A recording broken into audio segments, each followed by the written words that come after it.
Hello students. तो आज की इस वीडियो में मैं डिस्कस करूंगा एक ट्रिक को जिसकी हेल्प से आप किसी भी रिएक्शन के ऑर्डर को फाइंड आउट कर सकते हैं जब आपको गिवन होगी उस रिएक्शन के रेट कांस्टेंट की यूनिट्स। तो किस तरह से हम फाइंड आउट करेंगे, तो इस ट्रिक की हेल्प से आप विद इन 30 सेकेंड्स उस गिवन रिएक्शन की रेट कांस्टेंट की यूनिट की हेल्प से आप ऑर्डर ऑफ रिएक्शन को फाइंड आउट कर सकते हैं। तो इसके लिए मैं थोड़ा सा थ्योरेटिकल पोर्शन को डिस्कस करूंगा कि मान लीजिए हमें कोई रिएक्शन गिवन है और उस रिएक्शन का ऑर्डर है nth, और उस रिएक्शन के लिए जब हम रेट लॉ एक्सप्रेशन लिखेंगे तो rate law expression for nth order of reaction is given by rate is directly proportional to molar concentration of reactant की पावर n। और जब हम इस डायरेक्टली प्रोपोर्शनल के साइन को रिप्लेस करेंगे तो इसके लिए हमें एक कांस्टेंट को यूज़ करना होगा, और वो कांस्टेंट हम यूज़ कर रहे हैं यहाँ पर k। तो k क्या है यहाँ पर? k is the rate constant और स्पेसिफिक रेट कांस्टेंट और velocity constant of that reaction at a given temperature. जो रेट लॉ एक्सप्रेशन था अपना वो क्या था? Rate is equal to k into molar concentration of reactant की पावर n, और n is the nth order of reaction. तो n represent करता है यहाँ पर उस रिएक्शन के ऑर्डर को, और यहाँ जो ऑर्डर ऑफ रिएक्शन है वो क्या है? n। तो we can write the rate, तो इस रेट को हम लिख सकते हैं dx बाई dt, और dx रिप्रेजेंट करेगा change in concentration of reactant को, और dt रिप्रेजेंट करेगा चेंज इन टाइम या टाइम इंटरवल को। तो हम इसको टाइम यूज़ करेंगे यहाँ पर। तो इस रेट की जगह हम लिख सकते हैं इस मैथमेटिकल एक्सप्रेशन में dx बाई dt। तो dx by dt is equal to k into molar concentration of reactant की पावर n। तो dx की जगह हम लिखेंगे कंसंट्रेशन और dt की जगह लिखेंगे हम टाइम। तो concentration divided by time is equal to k into molar concentration of reactant की पावर n। तो जो लास्ट पेज में हमने मैथमेटिकल एक्सप्रेशन डिराइव किया था वो क्या है? Concentration divided by time is equal to rate constant into molar concentration of reactant की पावर n। तो जब हम इस इक्वेशन को रीअरेंज करेंगे तो उसके लिए हम k को एक साइड लिखेंगे, तो हमें इक्वेशन मिलेगी k is equal to concentration of reactant divided by time into concentration of reactant की पावर n। और जब इस n को हम ऊपर लेके जाएंगे तो n की पावर यहाँ पॉजिटिव है, ऊपर जाने के बाद ये पावर नेगेटिव हो जाएगी, और जो ये कंसंट्रेशन है इसकी पावर भी क्या है? 1। यहाँ हमें दिखाई दे रहा है कि कंसंट्रेशन ऑफ रिएक्टेंट की power 1 into concentration of reactant की पावर -1 डिवाइडेड बाई टाइम। और जब यहाँ पर बेस सेम है तो ये पावर्स ऐड हो जाएंगी, तो हमें जो एक्सप्रेशन मिलेगा इसके लिए वो है k is equal to concentration of reactant की power 1 minus n into time की पावर -1। और टाइम की पावर -1 तब आई है जब हम इस टाइम को ऊपर लेके जाएंगे न्यूमरेटर में। यूनिट्स ऑफ कंसंट्रेशन क्या होती हैं? मोल पर लीटर। तो इस कंसंट्रेशन की जगह हम लिखेंगे मोल पर लीटर। तो k इज इक्वल टू मोल पर लीटर की power 1 minus n into time की पावर -1। और जब हम मोल और लीटर को सेपरेट कर देंगे तो मोल की पावर बन जाएगी 1 माइनस n, और लीटर -1 की पावर हो जाएगी 1 माइनस n इंटू टाइम की पावर -1। और जब इस -1 को हम 1 माइनस n से मल्टीप्लाई करेंगे तो हमें मिल जाएगा -1 प्लस n, और इसको हम लिख सकते हैं n-1। तो जो ये वैल्यू है ये वैल्यू बन जाएगी लीटर की पावर n-1। तो जो हमें मैथमेटिकल एक्सप्रेशन मिलता है वो है k इज इक्वल टू मोल की पावर 1 माइनस n लीटर की पावर n-1 इंटू टाइम की पावर -1। तो यहाँ पर हमें रेट कांस्टेंट की यूनिट मिल जाएंगी उस रिएक्शन के लिए जो है nth ऑर्डर की। तो क्या यूनिट रहेगी रेट कांस्टेंट की उस रिएक्शन के लिए जो nth ऑर्डर की है? वो है k इज इक्वल टू मोल की पावर 1 माइनस n लीटर की पावर n-1 और टाइम की पावर -1। तो इसी इक्वेशन का हम यूज़ करेंगे किसी भी रिएक्शन के ऑर्डर को फाइंड आउट करने के लिए जब हमें किसी रिएक्शन की रेट कांस्टेंट की यूनिट्स गिवन होंगी। तो किस तरह से हम इस इक्वेशन का यूज़ करके उस केमिकल रिएक्शन के ऑर्डर को फाइंड आउट करेंगे। तो अभी हमने देखा कि जो nth ऑर्डर की रिएक्शन है उसके रेट कांस्टेंट की यूनिट क्या है?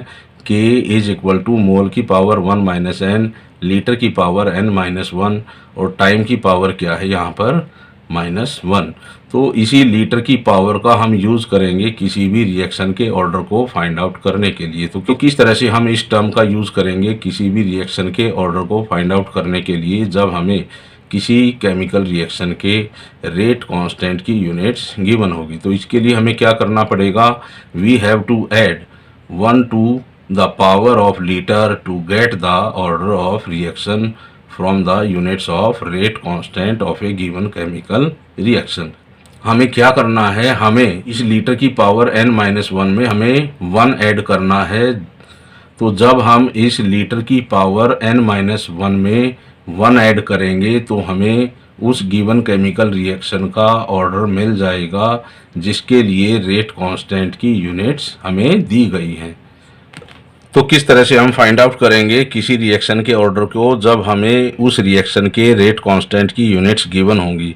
तो यहाँ मैं कुछ एग्जांपल्स डिस्कस करूँगा जिसकी हेल्प से हम यूनिट्स ऑफ रेट कांस्टेंट का यूज़ करके लेस देन 30 सेकेंड्स में हम ऑर्डर ऑफ रिएक्शन को फाइंड आउट करेंगे। तो इसके लिए हमें क्या करना होगा, हमें उस लीटर की पावर को देखना होगा कि जो लीटर की पावर गिवन होगी, तो जो लीटर की पावर गिवन है वो यहाँ है -1। तो जो यहाँ लीटर की पावर गिवन है वो -1 है और जब हम इसमें 1 ऐड करेंगे तो हमें मिल जाएगा 0।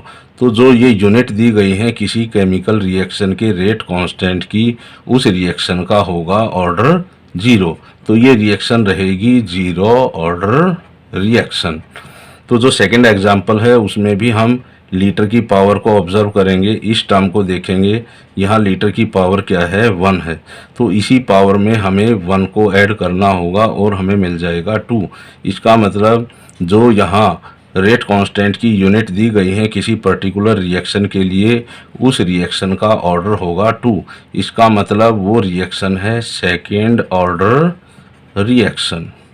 तो जो थर्ड एग्जाम्पल है यहाँ पर हमें रेट कांस्टेंट की यूनिट गिवन है मिनट इनवर्स। यहाँ पर हमें लीटर दिखाई नहीं देता इस यूनिट में, तो हम क्या लिखेंगे इसके लिए, मोल की पावर 0, लीटर की पावर 0, मिनट की पावर -1। तो यहाँ भी हम इसी का यूज़ करेंगे, इसी लीटर की पावर का। तो जो लीटर की पावर है वो क्या है, 0, और 0 में जब हम 1 ऐड करेंगे तो हमें मिल जाएगा 1।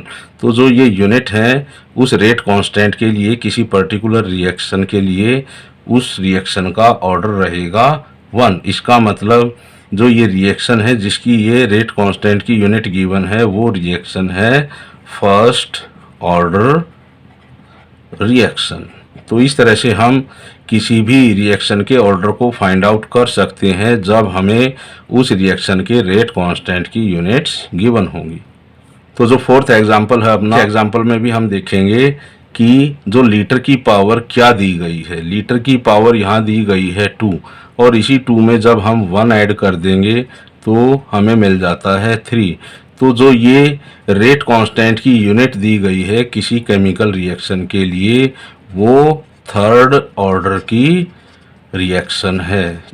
तो फिफ्थ एग्जांपल में भी हमें यूनिट दी गई है किसी रिएक्शन के रेट कांस्टेंट की, और यहाँ पर भी हमें लीटर की पावर को लेना होगा। लीटर की पावर क्या है, -1।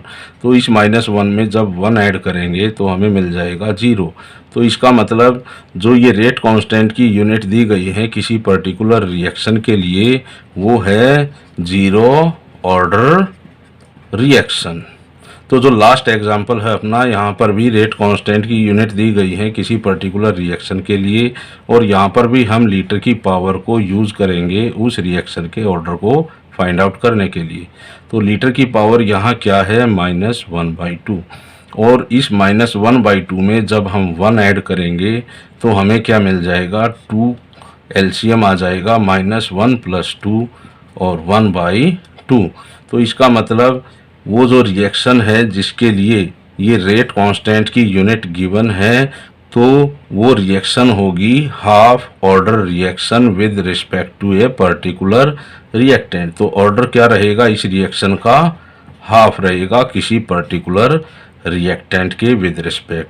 तो बड़ा ही सिंपल है किसी रिएक्शन के ऑर्डर को फाइंड आउट करना जब हमें उस रिएक्शन के रेट कांस्टेंट की यूनिट गिवन है। तो इस इक्वेशन को याद करेंगे हम फॉर nth ऑर्डर रिएक्शन, या किसी भी रिएक्शन की जब रेट कांस्टेंट की यूनिट्स गिवन होंगी तो हमें केवल लीटर की पावर को ही ऑब्जर्व करना होगा, और जो लीटर की पावर गिवन है उसमें हम 1 ऐड कर देंगे, और 1 को ऐड करने के बाद जो वैल्यू हमें मिलेगी वही रहेगी उस रिएक्शन के लिए ऑर्डर की वैल्यू।